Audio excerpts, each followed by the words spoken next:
சிறகடிக்க ஆசை சரியில்ல. அடுத்து வர எபிசோட்ல ரோகிணி நடந்துக்கிறதெல்லாம் பார்த்த உடனே விஜய் வந்து ரொம்பவே சந்தோஷப்படுறாங்க.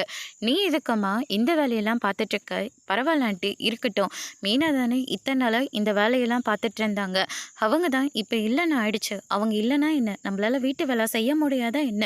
அதனால தான் ஆண்டி நான் பார்த்துக்கிட்டு இருக்கேன். இப்போதாம்மா நீ என் மருமகன்னு ப்ரூவ் பண்ணியிருக்க" அப்படின்னு சொல்லிட்டு விஜயை வந்து ரொம்பவே பெருமையாக இருக்காங்க. அதுக்கு அடுத்ததா ஆண்டி காஃபி போட்டு எடுத்துகிட்டு வந்திருக்கேன் இந்தாங்க அப்படின்னு சொல்லிட்டு குடிச்சு பார்க்குறாங்க. ரொம்பவே சூப்பராக இருக்குமா அப்படின்னு சொல்லிட்டு நம்ம விஜயை வந்து சொல்லிடுறாங்க. இதை கேட்ட உடனே நம்ம ரோகிணி வந்து ரொம்பவே சந்தோஷப்படுறாங்க. அதுக்கு அடுத்ததாக வந்து பார்த்திங்கன்னா இந்த பக்கம் நம்ம முத்த இருந்துட்டு எவ்வளோ தடவை நம்ம குடிச்சிட்டு வந்திருக்கோம். ஆனால் மீனா இருந்துட்டு அது எல்லாத்தையும் சகிச்சுக்கிட்டு இருந்திருக்கா.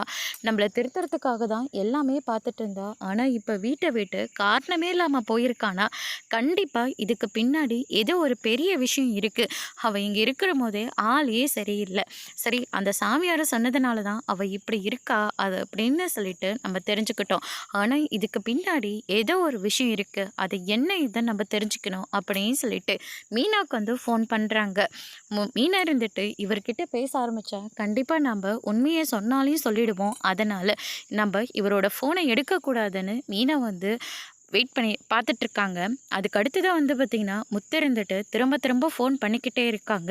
"நீங்கள் எனக்கு ஃபோன் பண்ணவே பண்ணாதீங்க. நான் சொன்னதே மீறி நீங்கள் குடிச்சிட்டு வந்தீங்களே, நீ ஒன்றும் அதுக்காக வீட்டை விட்டு வெளியே போகலன்னு எனக்கு எல்லா உண்மையும் தெரியும்" அப்படின்ற மாதிரி சொல்லிடுறாங்க.